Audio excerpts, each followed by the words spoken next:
സങ്കീർത്തനങ്ങൾ അധ്യായം 37. നീതിമാനും ദുഷ്ടനും. ദുഷ്ടരെ കണ്ട് നീ അസ്വസ്ഥനാകേണ്ട, ദുഷ്കർമ്മികളോട് അസൂയപ്പെടുകയും വേണ്ട.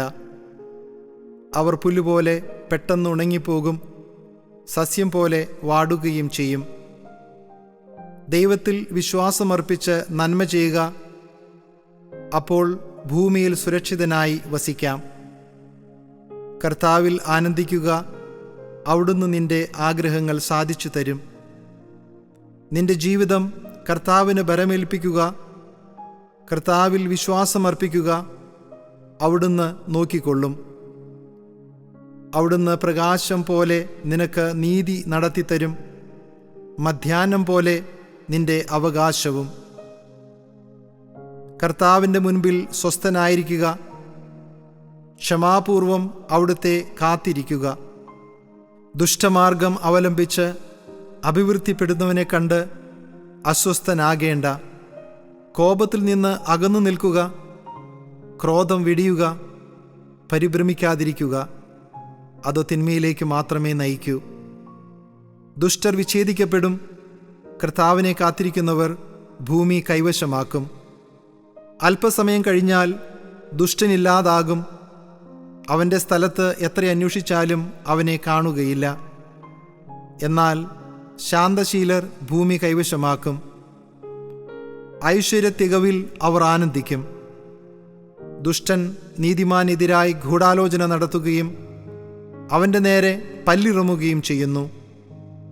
എന്നാൽ കർത്താവ് ദുഷ്ടനെ പരിഹസിച്ച് ചിരിക്കുന്നു, അവൻ്റെ ദിവസം അടുത്തെന്ന് അവിടുന്ന് അറിയുന്നു. ദുഷ്ടർ വാൾ ഊരുകയും വില്ല് കുലയ്ക്കുകയും ചെയ്യുന്നു. ദരിദ്രരെ നിലം പതിപ്പിക്കാനും പരമാർത്ഥ ഹൃദയരെ വധിക്കാനും തന്നെ. അവരുടെ വാൾ അവരുടെ തന്നെ ഹൃദയം ഭേദിക്കും, അവരുടെ വില്ലുകൾ ഒടിഞ്ഞുപോകും. അനേകം ദുഷ്ടരുടെ സമൃദ്ധിയേക്കാൾ നീതിമാന്റെ അല്പമാണ് മെച്ചം. ദുഷ്ടന്റെ ഭുജം തകർക്കപ്പെടും, നീതിമാനെ കർത്താവ് താങ്ങും. കർത്താവ് നിഷ്കളങ്കരുടെ ദിനങ്ങൾ അറിയുന്നു, അവരുടെ അവകാശം ശാശ്വതമായിരിക്കും. അവർ അനർത്ഥകാലത്ത് ലജ്ജിതരാവുകയില്ല, ക്ഷാമകാലത്ത് അവർക്ക് സമൃദ്ധിയുണ്ടാകും. ദുഷ്ടർ നശിക്കുന്നു, കർത്താവിൻ്റെ ശത്രുക്കൾ പുൽമേടുകളുടെ തഴപ്പ് പോലെയാണ്. അവർ മറഞ്ഞുപോകും, പുക പോലെ മാഞ്ഞുപോകും. ദുഷ്ടർ വായ്പ വാങ്ങിക്കും, തിരിച്ചു കൊടുക്കാൻ അവർക്ക് കഴിയുകയില്ല.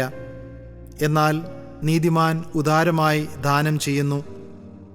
കർത്താവിനാൽ അനുഗ്രഹീതർ ഭൂമി കൈവശമാക്കും, അവിടുത്തെ ശാപമേറ്റവർ വിച്ഛേദിക്കപ്പെടും. മനുഷ്യൻ്റെ പാദങ്ങളെ നയിക്കുന്നത് കർത്താവാണ്.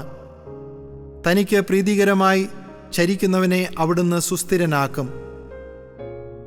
അവൻ വീണേക്കാം, എന്നാൽ അത് മാരകമായിരിക്കുകയില്ല. കർത്താവ് അവൻ്റെ കയ്യിൽ പിടിച്ചിട്ടുണ്ട്. ഞാൻ ചെറുപ്പമായിരുന്നു, ഇപ്പോൾ വൃദ്ധനായി. നീതിമാൻ പരിത്യജിക്കപ്പെടുന്നതോ അവൻ്റെ മക്കൾ ഭിക്ഷയാചിക്കുന്നതോ ഞാൻ ഇന്നോളം കണ്ടിട്ടില്ല. അവൻ എപ്പോഴും ഉദാരമായി ദാനം ചെയ്യുകയും വായ്പ കൊടുക്കുകയും ചെയ്യുന്നു. അവൻ്റെ സന്തതി അനുഗ്രഹത്തിന് കാരണമാകും. തിന്മയിൽ നിന്ന് അകന്ന് നന്മ ചെയ്യുക, എന്നാൽ നിനക്ക് സ്ഥിരപ്രതിഷ്ഠ ലഭിക്കും.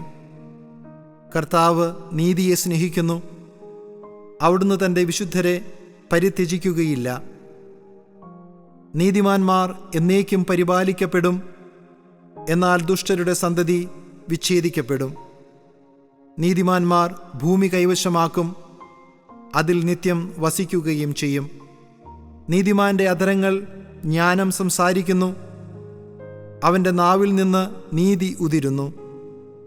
ദൈവത്തിൻ്റെ നിയമം അവൻ്റെ ഹൃദയത്തിൽ കുടികൊള്ളുന്നു, അവൻ്റെ കാലടികൾ വഴുതുന്നില്ല. ദുഷ്ടൻ നീതിമാനെ നിരീക്ഷിച്ചു കൊണ്ടിരിക്കുന്നു, അവനെ വധിക്കാൻ തക്കം നോക്കുന്നു. കർത്താവ് അവനെ ദുഷ്ടന് വിട്ടുകൊടുക്കുകയില്ല, ന്യായവിസ്താരത്തിൽ കുറ്റം വിധിക്കപ്പെടാൻ സമ്മതിക്കുകയുമില്ല. കർത്താവിനെ കാത്തിരിക്കുക, അവിടുത്തെ മാർഗത്തിൽ ചരിക്കുക. ഭൂമി അവകാശമായി തന്ന് അവിടുന്ന് നിന്നെ ആദരിക്കും. ദുഷ്ടരുടെ നാശം നീ കാണും. ദുഷ്ടൻ പ്രബലനാകുന്നതും ലബനോനിലെ ദേവദാരു പോലെ ഉയർന്നു നിൽക്കുന്നതും ഞാൻ കണ്ടിട്ടുണ്ട്. പിന്നീട് ഞാൻ അതിലെ കടന്നുപോയപ്പോൾ അവൻ അവിടെ ഉണ്ടായിരുന്നില്ല. അവനെ അന്വേഷിച്ചു, കണ്ടില്ല.